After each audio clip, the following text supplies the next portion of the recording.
Hey everybody, Shoebox Legends here. Thanks for joining me for another video today.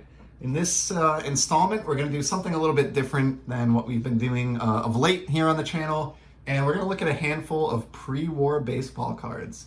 So I've mentioned many times how I kind of struggle with focus and bounce all over the place in the hobby. Recently, my buddy Terry of TJ Maxx Vintage Cards, he said something that made me snicker. He said, don't think of it that way. Just think of yourself as like a Renaissance man of cardboard. So I like that. I think I'm going to stick with that. And rather than talk about my struggle to focus, I'm going to treat it as a positive, and I'm going to consider myself a cardboard Renaissance man. So thank you for that, Terry. And to his point and to my point with struggling to focus, I've bounced around in just about everything over the years. And for a short while, a few years back, I was into pre-war baseball cards. I don't have anything crazy like Ty Cobb's or Lou Gehrig's or anything like that. I would love to get some of those cards someday. But I had a much tighter budget at the time, and I mainly focused on Red Sox pre-war cards for like my team set collection. And there's one team set in particular that I actually completed as a pre-war Red Sox team set, and that is the Diamond Stars release from the 1930s. So these came out between 1934 and 1936. It was a 3-year release cycle, but with one checklist and one card design across the 3 years. And luckily for me, there were only half a dozen Red Sox cards in the set. So it wasn't, exceedingly difficult to complete a team set, even though a couple of these are some pretty well-known players, as you're going to see. I was able to do this even on the relatively strict budget that I was on at the time. And it also helped that this was years back before things really exploded like they have now. But the first of the 6 cards on the checklist, as far as the Red Sox go, is arguably the greatest of the bunch. Lefty Grove, Hall of Famer. This is my only playing era Lefty Grove card that I own so far in my collection. Really proud to have it. It is a quote-unquote lowly PSA 1, and I don't care in the least. If every pre-war PSA 1 looked like this, I would be a PSA 1 collector. This is just fine. The image is not in any way damaged or blurred or snowed or creased, and it looks very sharp and vibrant. I got a 1 because the corners aren't perfect on this card that's almost 100 years old, and there's a little bit of peeling or something along the very edge here on the lower right. But other than that, it looks fantastic. The back, which looks similar to the Gaudi backs at the time, and that it's just one big wall of text, it looks great as well. There's no paper loss or anything that prevents me from reading this summary. So it's just really neat. And you can see at the bottom here, this is one of 240 players on the Diamond Stars checklist. And what's neat is this one was made in 1934. This particular one's the first card on the checklist.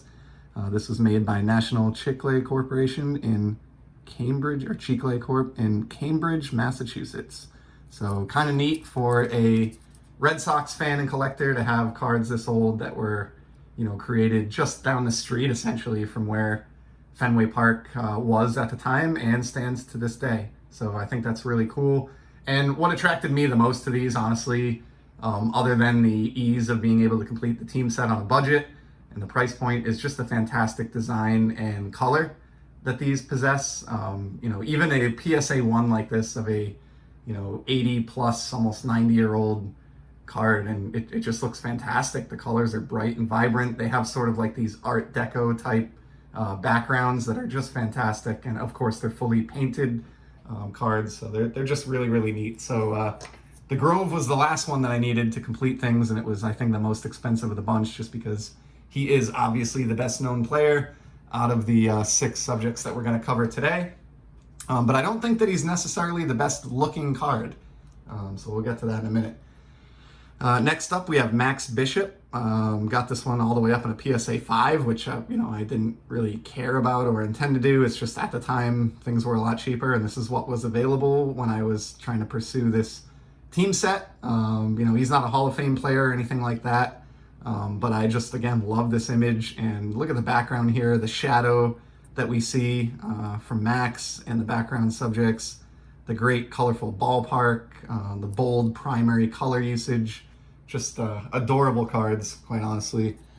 So that's Max Bishop, the second of 6 subjects. Here is the one that I think is arguably the most aesthetically pleasing of the 6 Red Sox, and that is catcher Rick Farrell, who is also in the Hall of Fame.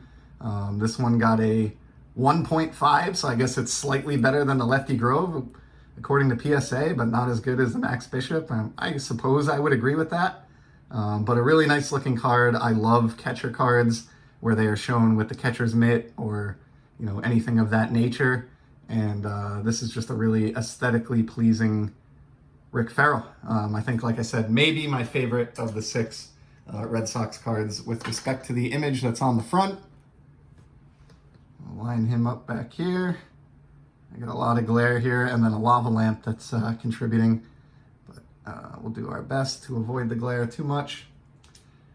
Next up, we have a Billy Werber. And you can see, I should mention now, with the last 3 cards, we've transitioned into the 1935 release, whereas the Lefty Grove came out in 34. As the checklist moves forward, we're now into the cards that were issued in 1935. Not much to say about this one, but the background is very plain, actually, compared to a lot of the other cards in this set that just feature more interesting backdrops, but was a necessary card for my team set, and honestly, there's no such thing as a boring or bad card from this release, period. So happily and necessarily scooped up Billy Werber for my team set.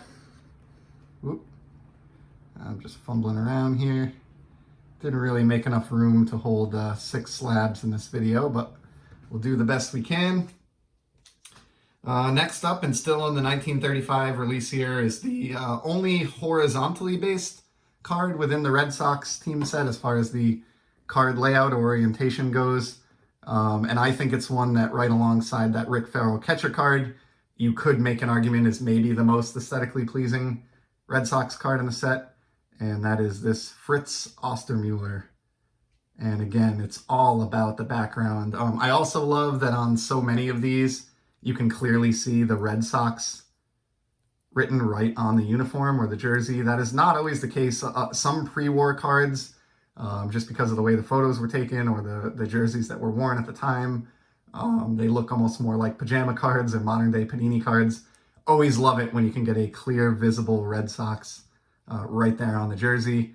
And then, of course, the star of the show in this one is the background and that amazing ballpark, as well as that sort of Art Deco building that's on the horizon, on the skyline there. So really, really cool. Still remember how excited I was when I was able to bring this one home, and it's one of the more unique looking cards in the team set.